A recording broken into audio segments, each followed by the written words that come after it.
누구세요? 아가, 나다. 문이 안 열리네. 고장 났나 보다. 얼른 문 좀 열어다오. 내가 우리 준수 좋아하는 겉절이 해왔다. 아, 어머니. 저희 비밀번호 바꿨어요. 바꿨어? 왜? 무슨 일 있냐? 아니요, 그냥요. 그리고 어머니, 오실 때 미리 연락 좀 하고 오세요. 저희 지금 쉬고 있거든요. 그이 자는데 깨면 짜증내요. 김치는 그냥 경비실에 맡겨두고 가세요. 또 인터폰 화면이 까맣게 꺼졌습니다. 경비실에 두고 가라니. 내 새끼 먹이려고 새벽부터 시장 가서 배추 절이고 양념치대서 혹시나 식을까 품에 안고 온 이 따뜻한 겉절이를 그냥 경비실 찬 바닥에 던져두고 가랍니다. 그 차가운 아파트 복도 앞에서 저는 한참을 서 있었습니다. 다리가 후들거려서 발이 안 떨어지더군요. 분명 내 집이었는데, 내가 산 집인데, 내 돈 주고 산 집 앞에서 나는 도둑고양이처럼 쫓겨나고 있었습니다. 지금 저는 서울 관악구 보증금도 없는 월 30만 원짜리 고시원 방에 앉아 있습니다. 창문 하나 없는 이 먹통 같은 방. 두 다리를 뻗으면 발끝이 문에 닿는 이 좁은 공간이 평생을 억척스럽게 살아온 제 인생의 종착역입니다. 코를 찌르는 곰팡이 냄새가 제 유일한 말벗입니다. 방 한구석 벽에 붙은 빛바랜 사진 한 장을 봅니다. 저게 접니다. 30년 넘게 영천시장에서 반찬가게 하던 시절의 제 모습요. 한겨울에는 찬물에 손 담그느라 손가락 마디마디가 터져서 피가 나고 여름이면 불 앞에서 사느라 온몸에 땀띠를 달고 살았습니다. 손님들이 100원, 200원 깎아달라고 하면 남는 거 하나 없다고 악을 쓰며 싸웠고 콩나물값 500원 아끼려고 심리기를 걸어 다녔습니다. 왜 그렇게 독하게 살았냐고요? 이유는 딱 하나였습니다. 내 아들 준수. 남편 일찍 저 세상 보내고 혼자 된 몸으로 아비 없는 자식 소리 듣게 하기 싫어서 남들 신는 메이커 운동화 신기고 남들 먹는 고기 반찬 먹이려고 내 입에는 찬밥 덩어리만 쑤셔 넣으며 살았습니다. 그렇게 10원, 100원 모아 목돈 만들고 악착같이 땅 사고집 사서 서울 마포의 번듯한 34평 아파트를 장만했을 때 저는 세상을 다 가진 줄 알았습니다. 등기 권리증을 가슴에 품고 펑펑 울면서 남편 사진에 대고 말했었죠. 여보, 나 이제 고생 끝났어. 우리 아들이랑 착한 며느리랑 이제 오손도손 웃으면서 살 일만 남았어. 그런데 말입니다. 그 12억짜리 아파트가 내 손톱이 다 빠지도록 일해서 모은 내 피 같은 돈이 공중분해되는 데는 딱 1년이 걸리더군요. 사기를 당했냐고요? 아니요. 차라리 모르는 사기꾼한테 당했으면 억울해서 경찰서 바닥에 드러눕기라도 하죠. 범인은 내 뱃속으로 낳은 내 아들놈입니다. 주머니를 뒤져보니 꼬깃꼬깃한 1,000원짜리 몇 장이랑 동전이 잡히네요. 오늘 아침에 고시원 총무가 방문을 두드리더군요. 반값 밀렸다고. 나가달라고. 평생 남한테 10원 한 장 빚 안 지고 당당하게 살았던 제가 자식한테 전 재산 털리고 이제는 고시원 월세 독촉을 받습니다. 배가 너무 고파서 컵라면 하나를 뜯는데 눈물이 툭 떨어져서 라면 국물에 섞입니다. 밥이 서러워서가 아닙니다. 불과 1년 전 아들이 엄마 효도할게라며 사줬던 입에서 살살 녹던 한우 갈비 맛이 생각나서 목이 메더군요. 그 고기가 미끼인 줄도 모르고 좋다고 받아먹었던 제가 짐승 같아서 눈물이 납니다. 어머니들, 지금 제 얘기 들으면서 혀 차고 계시죠? 아이고, 저 노인네가 멍청해서 당했네. 나는 절대 안 그래. 내가 미쳤다고 돈을 다 줘? 그렇게 생각하시죠? 장담하지 마세요. 절대로 장담하지 마세요. 자식이 작정하고 달려드는데 안 된다고 버틸 수 있는 부모. 대한민국에 몇 없습니다. 특히나 저처럼 평생 자식 하나만 바라보고 자식이 내 인생의 전부인 줄 알고 산 우리 같은 어미들은 더더욱 못 이깁니다. 1년 전 아들놈이 제 거친 손을 꼭 잡고 닭똥 같은 눈물을 흘리면서 그러더라고요. 엄마 나중에 돌아가시면 나라에서 세금으로 절반을 떼간대. 그 피 같은 돈 나라에 다 줄 거야? 엄마가 그 고생해서 번 돈인데. 그놈의 엄마 고생한 돈이라는 말에 제가 눈이 멀었습니다. 내 새끼가 내 고생을 알아주는구나. 내 맘 알아주는 건 우리 아들밖에 없구나 싶어서요. 지금 생각해보면 그건 효도가 아니었습니다. 이건 제 참회로 기자, 피눈물로 쓰는 유서 같은 이야기입니다. 지금 혹시 아들이나 딸이 엄마 명예 넘겨주면 내가 평생 용돈 드리고 모실게라고 하나요? 며느리가 상냥한 웃음 지으면서 어머님 합가해서 같이 살아요. 큰 집만 정리해서 오세요라고 하나요? 제발 그 입 다물라고 하세요. 그리고 오늘 제 이야기를 끝까지 들으세요. 안 그러면 내일 당신이 앉아있을 곳은 따뜻한 안방 아랫목이 아니라 바로 여기 곰팡이 냄새나는 차가운 쪽방일 수도 있으니까요.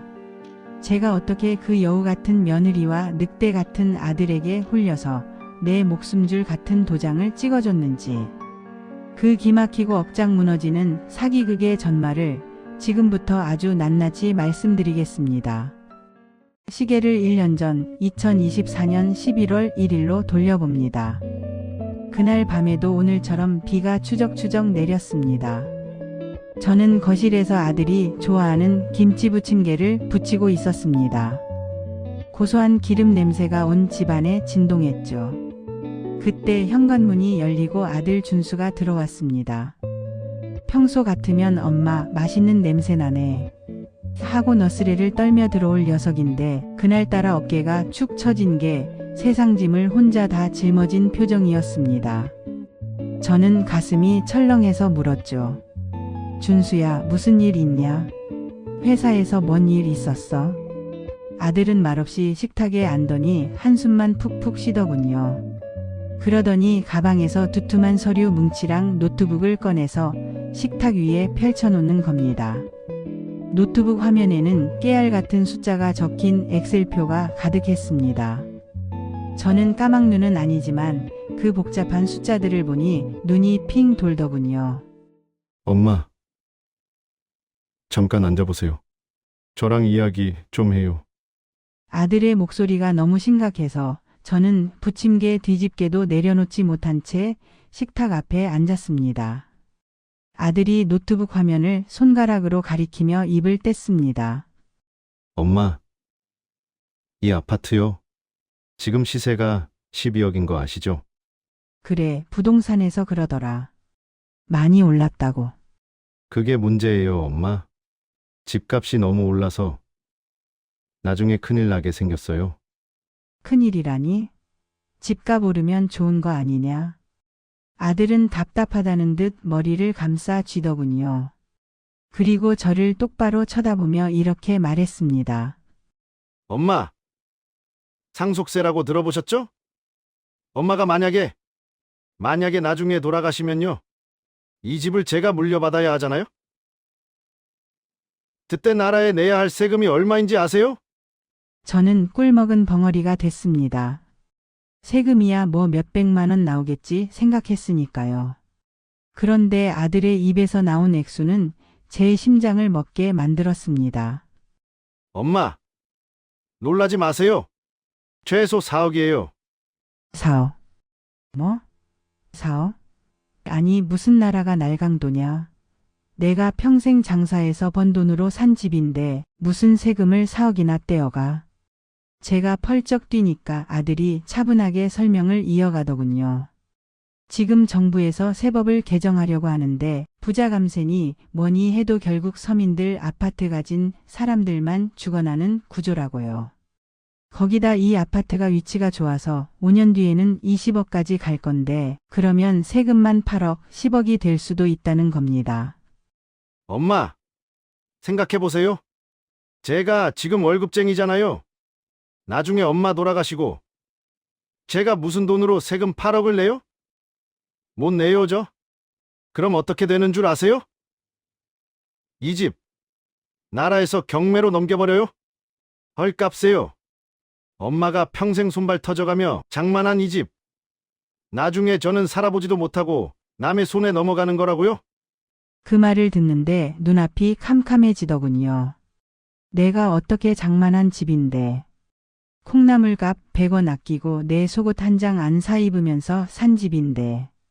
그게 나중에 세금 때문에 공중분해된다니 억장이 무너지는 것 같았습니다.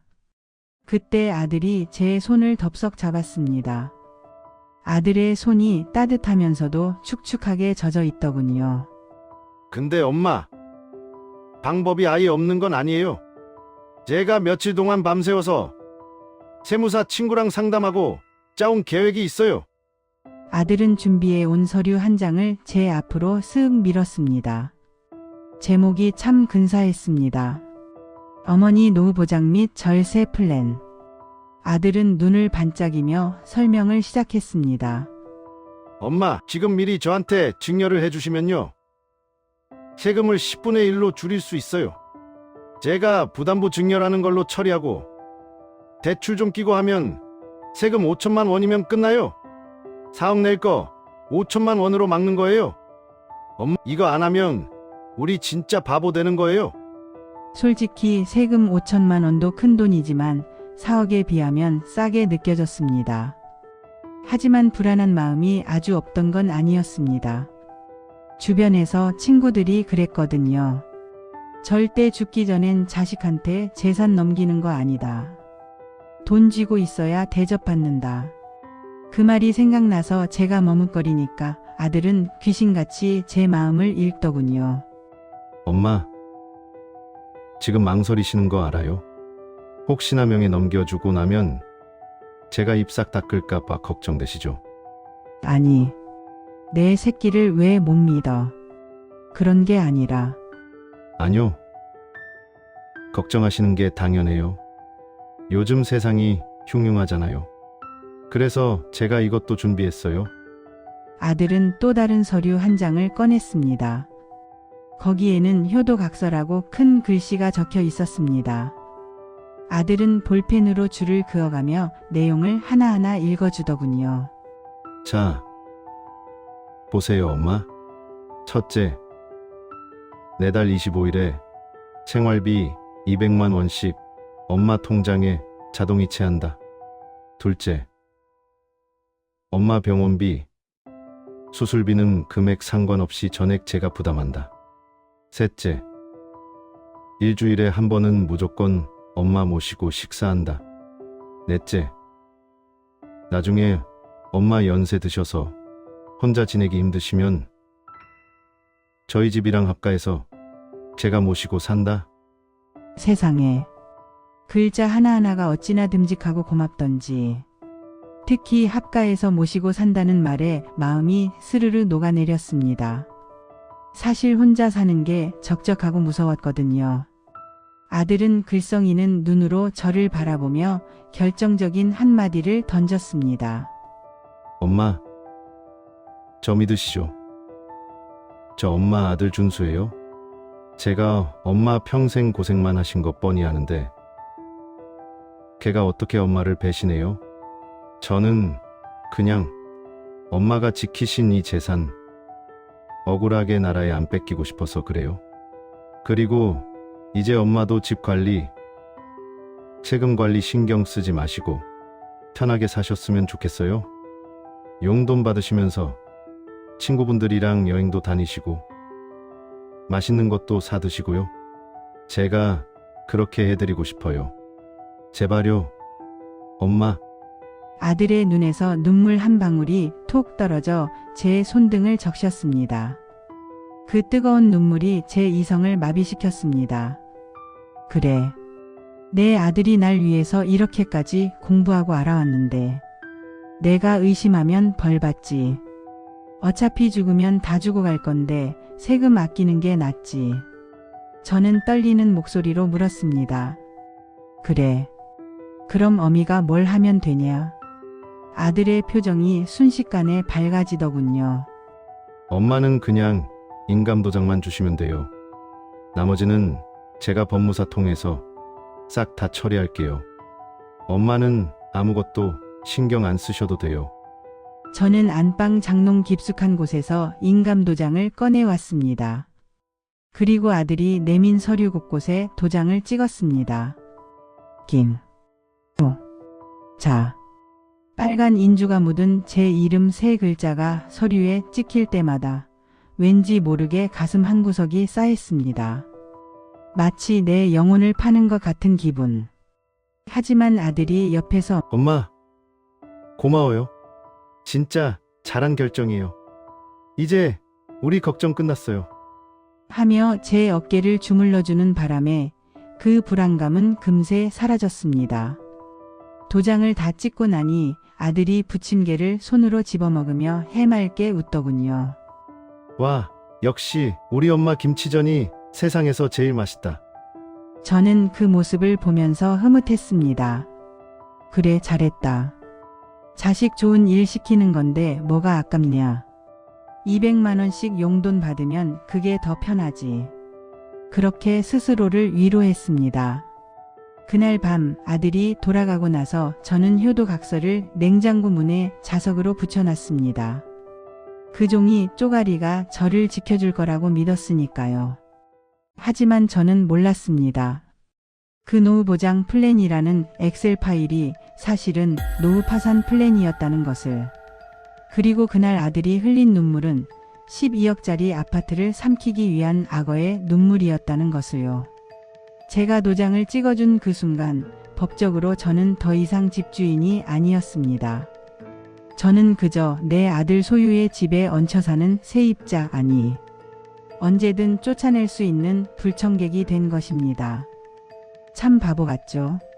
장사할 때는 콩나물가 500원도 꼼꼼하게 따지던 제가 평생 모은 전 재산을 넘기면서는 계산기 한번 두들겨보지 않았다는 게요. 왜 그랬을까요? 아마도 자식이라는 필터가 씌워지면 부모의 눈에는 계산기가 아니라 사랑만 보이기 때문일 겁니다. 그리고 사기꾼들은 그 부모의 맹목적인 사랑을 가장 잔인하게 이용합니다. 어머니들, 혹시 자녀분이 상속세 폭탄 맞는다면서 엑셀 파일 보여주면요. 절대 그 자리에서 도장 주지 마세요. 그래? 그럼 내가 세무사 만나서 직접 물어볼게. 라고 하세요. 그 한마디면 됩니다. 그 한마디를 못해서 저는 지금 지옥에 와 있습니다. 자, 그렇게 등기가 넘어가고 3개월은 정말 꿈만 같았습니다. 아들은 약속대로 칼같이 25일에 200만 원을 보내줬고 주말마다 며느리랑 와서 밥도 먹었으니까요. 저는 동네방네 자랑하고 다녔습니다. 우리 아들이 세금 아껴준다고 진명에 가져가고 나한테 용돈 200만 원씩 줘. 나 이제 사모님처럼 살아. 친구들이 부러워했습니다. 저는 제가 승리자인 줄 알았습니다. 하지만 그 달콤한 꿈은 딱 100일 천하였습니다. 인간의 마음이 변하는 데는, 아니 아들의 마음이 변하는 데는 계절이 한 번 바뀌는 시간이면 충분하더군요. 처음으로 균열이 가기 시작한 건 바로 그해 2월. 설날을 앞둔 어느 날이었습니다. 제 통장에 찍혀야 할 200만 원이 들어오지 않은 겁니다. 전화를 걸었죠. 아들, 오늘 25일인데 용돈이 안 들어왔네? 깜빡했나 봐. 수학이 넘어 아들의 목소리는 평소와 달랐습니다.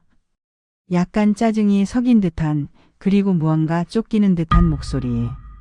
그 통화가 바로 비극의 이막을 여는 신호탄이었습니다. 수학이 너머로 한숨 소리가 푹 들려옵니다. 예전 같았으면 아이고 엄마. 죄송해요. 제가 정신이 없어서 당장 보낼게요. 했을 텐데 반응이 영 찜찜합니다. 아, 엄마 안 그래도 그것 때문에 전화드리려고 했는데요. 이번 달부터 조금 조정이 필요할 것 같아요. 조정? 그게 무슨 소리냐? 엄마 뉴스 안 보세요? 요즘 금리가 미친 듯이 올랐잖아요. 제가 엄마 진명에 가져오면서 대출 끼고 가져온 거 아시죠? 그 이자가 지금 2배로 뛰었어요. 제 월급은 그대로인데 이자만 100만 원이 더 나가요. 아들의 목소리에 짜증이 잔뜩 묻어 있습니다. 마치 엄마 때문에 내가 빚더미에 앉았다는 투로 들리더군요. 가슴이 쿵 내려앉았습니다. 내 집 주면서 아들 힘들게 했나 싶어서요. 그래?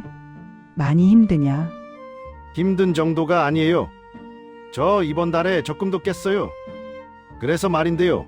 엄마, 당분간만, 진짜 당분간만 용돈 200만 원 말고 150만 원으로 줄이면 안 될까요? 이자 안정되면 다시 올려드릴게요. 순간 머뭇거렸습니다. 200만 원 준다고 각서까지 썼는데 벌써 말을 바꾸나 싶어서요. 하지만 적금을 깼다는 말에 마음이 약해지더군요.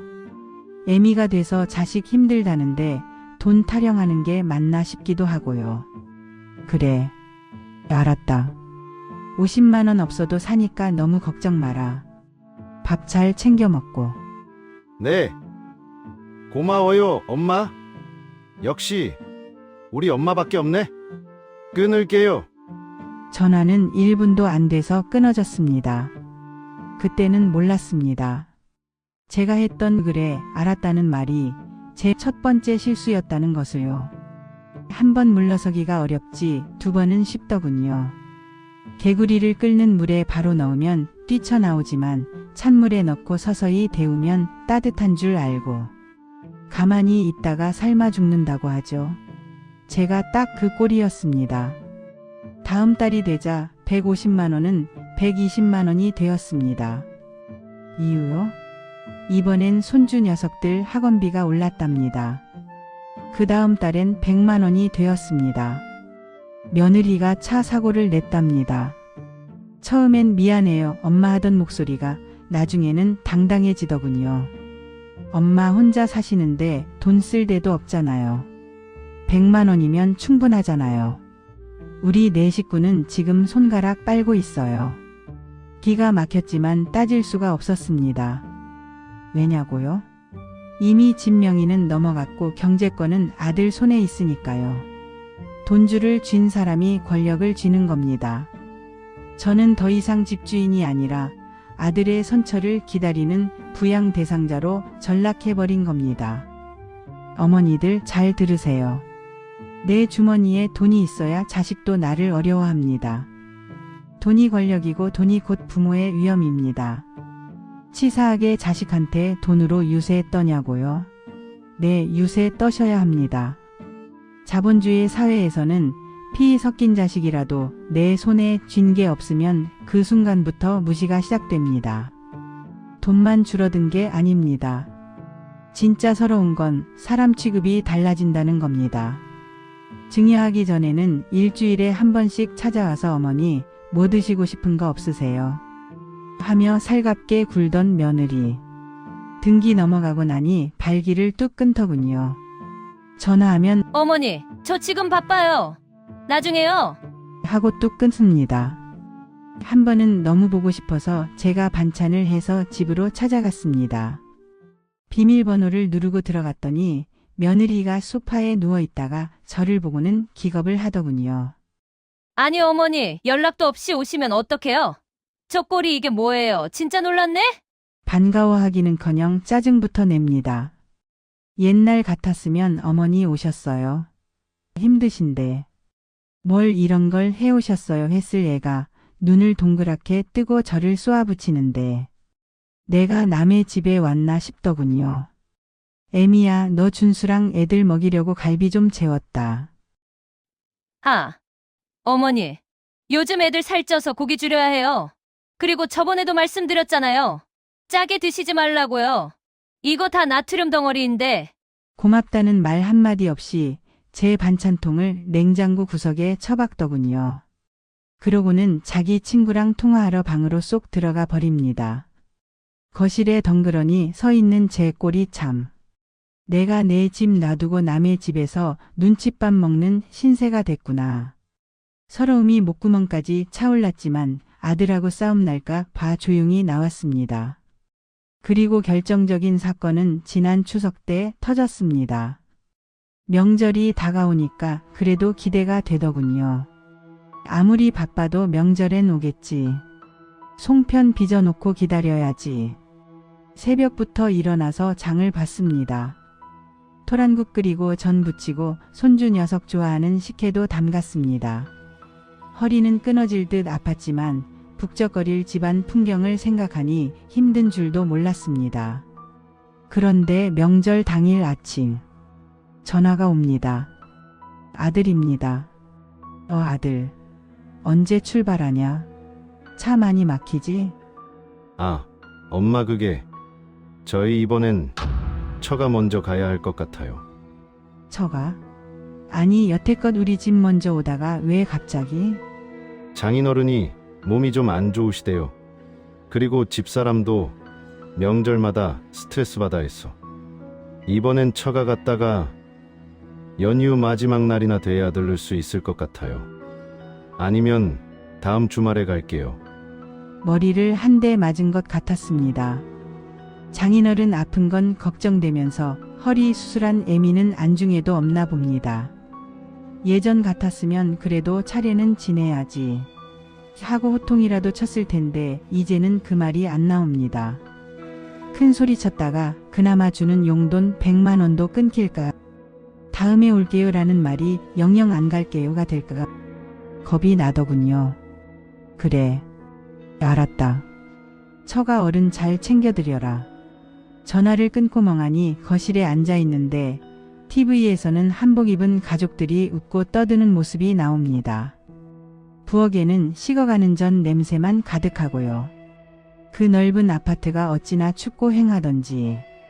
결국 그날 점심 저는 혼자 식탁에 앉아 라면을 끓여 먹었습니다.